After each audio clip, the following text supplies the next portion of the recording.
Everyone, welcome to my channel. आज का हमारा जो वीडियो है वो रेगुलर लेक्चर सीरीज का 12th वीडियो है, जिसके अंदर मैंने गवर्नमेंट टेक्स्ट बुक का क्वेश्चन नंबर 5 पूरा सॉल्व किया है, धीरे धीरे सॉल्व किया है, हर एक एडजस्टमेंट को डीपली एक्सप्लेन किया है। तो वीडियो को लास्ट तक देखिए। इसके अलावा भी फाइनल अकाउंट के ऊपर मैं 11 वीडियोस पोस्ट कर चुका हूं, जिसकी लिंक मैं डिस्क्रिप्शन बॉक्स में डाल दूंगा। तो बढ़ते हैं हम वीडियो की तरफ।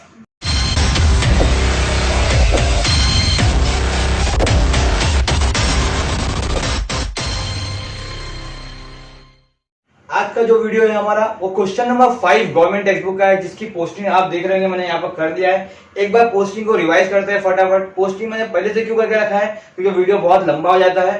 तो सबसे पहला पोस्टिंग के अंदर दिया है ओपनिंग स्टॉक। तो ओपनिंग स्टॉक मैंने यहाँ लिख दिया 36,000, हम याद करते हैं, फिलअप करते हैं नॉर्मली। फिर दिया है कैपिटल अकाउंट 1,60,000 एंड 80,000। अब कैपिटल दिया है 1,60,000 और 80, तो कैपिटल को नॉर्मली हम यहाँ लिखते हैं बाय बैलेंस ब्रॉट डाउन, लेकिन यहाँ पर बाय बैलेंस ब्रॉट डाउन में नहीं आएगा, क्योंकि क्वेश्चन के अंदर नया एक कंसेप्ट है, दैट इज करंट अकाउंट का। याद रखना, क्वेश्चन के अंदर अगर कैपिटल अकाउंट और करंट अकाउंट दोनों पूछा है, कैपिटल और करंट दोनों पूछा है, तो हमको सिर्फ करंट अकाउंट बनाना है। क्या बनाना है?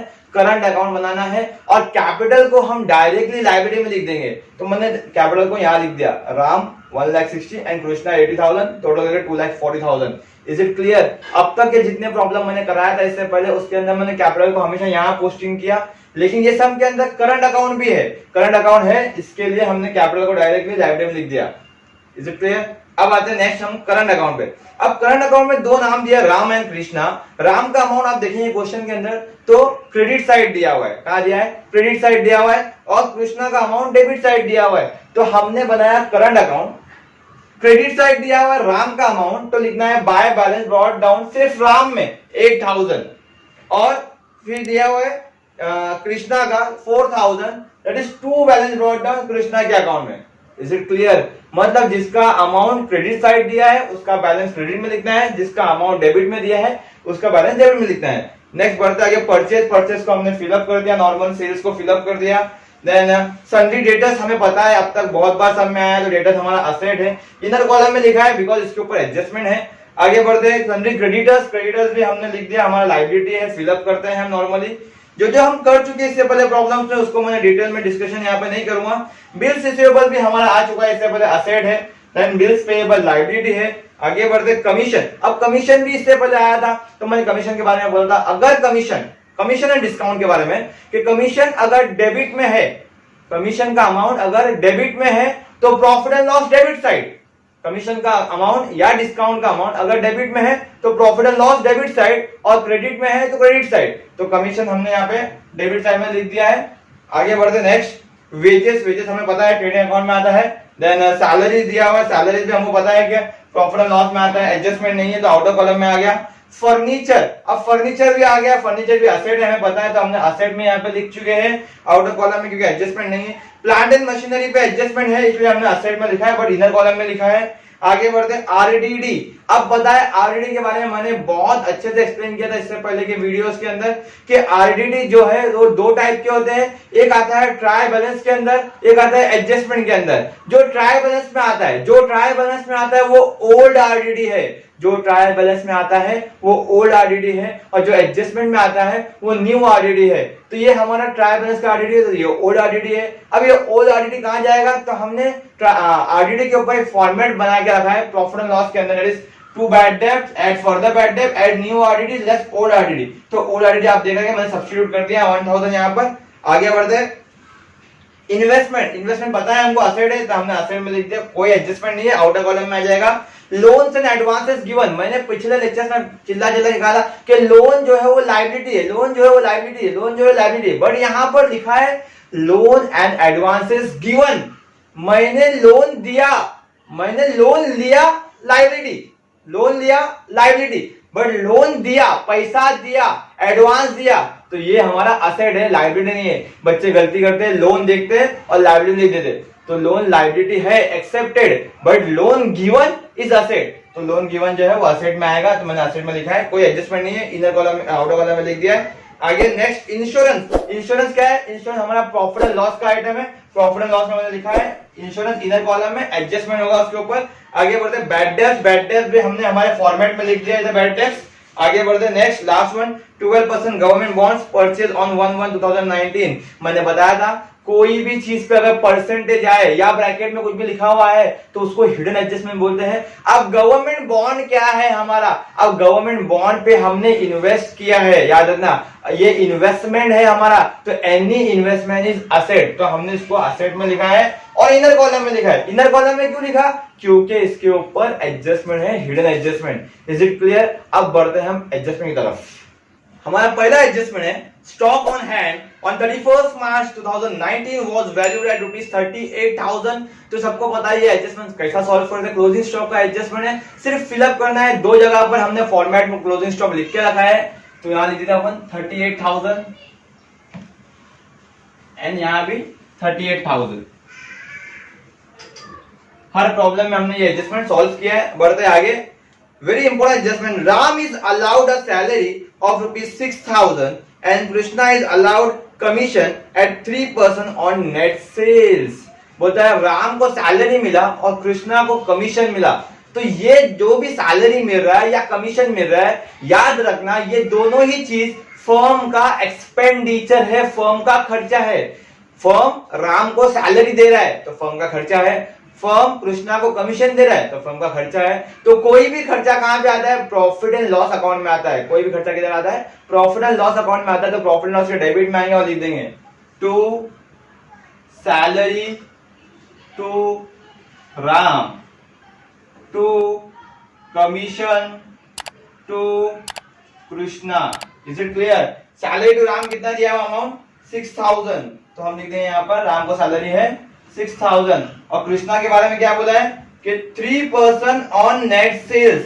अब ये नेट सेल्स का मतलब समझिए कि नॉर्मली कभी कभी क्वेश्चन के अंदर कभी कभी नहीं, मोस्टली रिटर्न दिया हुआ रहता है, तो हम सेल्स में से सेल्स रिटर्न को माइनस करते हैं और जो अमाउंट बचता है उसको हम आउटर कॉलम में लिखते हैं। तो वो अमाउंट जो है वो हमारा नेट सेल रहता है। याद रखना अभी ये क्वेश्चन के अंदर तो रिटर्न तो नहीं दिया हुआ है, तो हम डायरेक्ट इस पर ही फाइंड कर लेंगे। लेकिन अगर रिटर्न रहा तो रिटर्न माइनस करने के बाद जो अमाउंट आएगा वो हमारा नेट सेल होता है और उसके ऊपर परसेंट फाइंड करेंगे हम। अब इधर क्या है 2,08,000 है, तो 2,08,000 का 3% फाइंड करना है, तो हम 3% फाइंड कर लेंगे। 0,003,003,024,2,3,0,0,2,3,2,6 6,240 आ जाएगा। तो 6,240 को हम याद ही देंगे 6,240। अब ये एडजस्टमेंट में है तो इसके दो इफेक्ट याद रखना। कभी भी पार्टनर पे एडजस्टमेंट है, किस पे, पार्टनर पे एडजस्टमेंट है, किस पे, पार्टनर पे एडजस्टमेंट है, तो हर एडजस्टमेंट का दूसरा इफेक्ट पार्टनर्स अकाउंट में ही आएगा। एक एडजस्टमेंट का दूसरा इफेक्ट पार्टनर्स अकाउंट में ही आएगा। अब यहां पर देखेंगे हम, तो हमने यहाँ पे डेबिट में लिखा है, तो दूसरा इफेक्ट कहां आएगा, दूसरा इफेक्ट क्रेडिट में आएगा, पार्टनर्स करंट अकाउंट के। By salary to Ram by commission to Krishna. Ram में कितना है सैलरी 6,000 और कमीशन कितना है कृष्णा का 6,240। Is it clear? बढ़ते आगे नेक्स्ट एडजस्टमेंट की तरफ। Interest on partners capital is to be provided at the rate 5% per annum। Interest on partners capital निकालने बोला है। याद रखना पार्टनर्स कैपिटल का इंटरेस्ट हमेशा पार्टनर्स के अकाउंट में ही आएगा। पार्टनर्स कैपिटल का इंटरेस्ट पार्टनर्स के अकाउंट में ही आएगा। अब पार्टनर्स अकाउंट कौन सा है, ये अकाउंट है। Is it clear? अब किधर आएगा, डेबिट में आएगा या क्रेडिट में आएगा? अगर हम कैपिटल, ये अकाउंट समझ लो करंट अकाउंट नहीं होता तो कौन सा अकाउंट होता, कैपिटल होता। कैपिटल होता तो हम क्या लिखते थे, पार्टनर्स कैपिटल अकाउंट, और कैपिटल का अमाउंट कहां लिखते, यहाँ लिखते, बाय बैलेंस ब्रॉट डाउन में कैपिटल आता था। इन शॉर्ट बोलने का मतलब है जहां कैपिटल यहां आता है तो उसका इंटरेस्ट भी इधर ही आएगा। जहां कैपिटल वहां इंटरेस्ट, जहां कैपिटल वहां इंटरेस्ट। तो यहां पर कैपिटल तो नहीं लिखा है हमने, लेकिन हम इंटरेस्ट को यहीं लिखेंगे, bye interest on partners capital. कितना परसेंट बोला है, 5% बोला है। अब 5% बोला है, किस पे निकालेंगे, कैपिटल पे। 1,60,000 का 5% तो आएगा 8,000। 80,000 का 5% तो आएगा 4,000। Is it clear? वापस बोलता हूं कि क्रेडिट साइड में क्यों आ रहा है, जहां कैपिटल वहां इंटरेस्ट, तो कैपिटल हमारा क्या है, क्रेडिट है, तो उसका इंटरेस्ट भी क्रेडिट में आएगा। अब ये एडजस्टमेंट है तो दूसरा इफेक्ट आएगा, यहाँ बाय तो दूसरा इफेक्ट प्रॉफिट एंड लॉस के 2 में आ जाएगा, 2 interest on partners capital, Ram and Krishna. Ram का कितना है 8,000 एंड कृष्णा का 4,000, ये हो गया 12,000। Is it clear? अब दूसरा इफेक्ट प्रॉफिट एंड लॉस के डेबिट में ही, क्यों? क्योंकि इंटरेस्ट ऑन पार्टनर्स कैपिटल जो है वो फर्म का खर्चा है, जो प्रॉफिट एंड लॉस के डेबिट में आएगा। Next adjustment, provide depreciation on plant and machinery at 5%, सबको आता है डेप्रिसिएशन निकालने को, less depreciation at the rate 5%, 3150 minus कर देंगे 0, 10 में से 5 किया तो 5, 9 में से 1 किया तो 8, 9 12 में से 3 किया तो 9, 59,850। Is it clear? दूसरा इफेक्ट सबको पता है डेप्रिसिएशन का, प्रॉफिट एंड लॉस के डेबिट में आता है, to depreciation on plant and machinery 3150। Is it clear? ये तो बहुत ही पहले का एडजस्टमेंट है, बहुत इजी एडजस्टमेंट, सबको आता है। नेक्स्ट एडजस्टमेंट बढ़ते हैं, ₹3,000 फ्रॉम आवर कस्टमर, कस्टमर मतलब डेटर, इज नॉट रिकवरेबल। 3,000 रुपए हमारे डेटर से रिकवर नहीं हुआ, हमारे डेटर से रिकवर नहीं हुआ, दिस इज बैड डेब्ट। क्या है ये? बैड डेब्ट है। अब बैड डेब्ट है तो बैड डेब्ट तो हमारे पास पहले से रहता है, एक बैड डेब्ट रहता है पहले से, मैंने पहले ही बताया था। अगर एडजस्टमेंट में बैड डेब्ट आ रहा है तो वो कौन सा बैड डेब्ट है? वो फर्दर बैड डेब्ट है। अब फर्दर बैड डेब्ट कहां लिखते हैं? फर्दर बैड डेब्ट हम डेटर्स में से माइनस करते हैं। अब डेटर से ही क्यों माइनस करते? क्योंकि डेटर ही हमारे कस्टमर है जिन्होंने पैसा नहीं दिया है, तो पैसा नहीं दिया तो लेस कर दो, लेस फर्दर बैड डेब्ट। कितना? 3,000। आउटर कॉलम में डाल दो माइनस करके 1,70,500, क्योंकि आरडीडी का एडजस्टमेंट इस पे नहीं है। अब दूसरा इफेक्ट हमने यहाँ पे सिर्फ पोस्टिंग करना है, फिलअप करना है 3,000 का, बस और कुछ नहीं करना, आरडीडी नहीं है। 500 प्लस 3,000, 3,500 माइनस 1,000, इसको लिख देंगे 2,500 आउटर कॉलम में। Is it clear? लास्ट एक एडजस्टमेंट बचा है, दैट इज प्रीपेड इंश्योरेंस। अब प्रीपेड इंश्योरेंस जो है सबको पता है क्या है ना, आउटस्टैंडिंग ऐड करते हैं हम, प्रीपेड क्या करते हैं? Less, outstanding add prepaid less, outstanding add prepaid less, तो प्रीपेड को हम लेस करेंगे, इंश्योरेंस को यहाँ पे लेस प्रीपेड। कितना बोला है प्रीपेड? 500 बोला है, तो 500 को हम माइनस करके आउटर कॉलम में डालेंगे 2,000। लेफ्ट साइड से लेस किया, दूसरा इफेक्ट लेफ्ट में नहीं आएगा, कहां आएगा? राइट में आएगा, तो राइट में आएगा, लिखते हैं प्रीपेड इंश्योरेंस। कितना? 500। Is it clear? One more adjustment is that is hidden adjustment, 12% government bond वाला, बहुत इंपॉर्टेंट एडजस्टमेंट है, आराम से देखना, पहली बार आया है हमारे सम के अंदर, धीरे धीरे सॉल्व करूंगा। 12% गवर्नमेंट बॉन्ड परचेज ऑन 1/1/2019 ₹15,000। जो डेट दिया हुआ है परचेज का बहुत इंपॉर्टेंट है, वो डेट को समझना कि गवर्नमेंट बॉन्ड परचेज कब किया? परचेज किया हमने 1 जनवरी को। कब परचेज किया? 1 जनवरी को। और ये जो फर्म है हमारा, उसका ईयर एंड क्या है? 31 मार्च।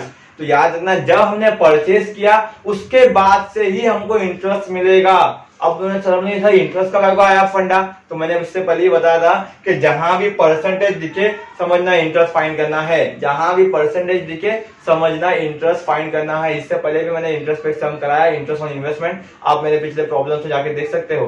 ओके, अब इधर इंटरेस्ट का परसेंटेज दिया हुआ है और डेट भी दिया हुआ है। डेट क्या दिया हुआ है? 1 जनवरी 2019। 1 जनवरी 2019 का डेट दिया है, जगह नहीं है वर्किंग के लिए तो मैं यहाँ लिखता हूँ। और साल का भी खत्म हो रहा है हमारा 31 मार्च 2019। इन शॉर्ट बोलने का मतलब है कि जैन, फेब और मार्च हमको सिर्फ 3 मंथ का ही इंटरेस्ट मिलेगा, क्योंकि जब इन्वेस्ट करेंगे हम उसके बाद से इंटरेस्ट मिलेगा, तो हमको सिर्फ 3 मंथ का इंटरेस्ट मिलेगा। कितने अमाउंट के ऊपर? 15,000 के ऊपर।